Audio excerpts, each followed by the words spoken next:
পূর্বের ভিডিওতে আমরা দেখেছি ভারতের স্বাধীনতায় মুসলিমদের সূচনা। আজ চলুন জানি আরও কিছু মহান বীরের কথা। মীর নিসার আলী তিতুমির বাঁশের কেল্লা বানিয়ে ব্রিটিশদের বিরুদ্ধে লড়াই করেছেন। তার সাহস আজও কিংবদন্তি।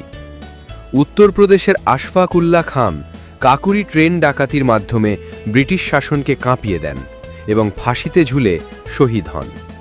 আরও ছিলেন মৌলানা আবুল কালাম আজাদ, শুধু স্বাধীনতা সংগ্রামী নন, ভারতের প্রথম শিক্ষামন্ত্রীও।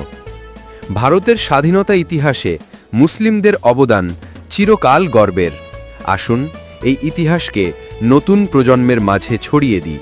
পূর্বের ভিডিওতে আমরা দেখেছি ভারতের স্বাধীনতায় মুসলিমদের সূচনা।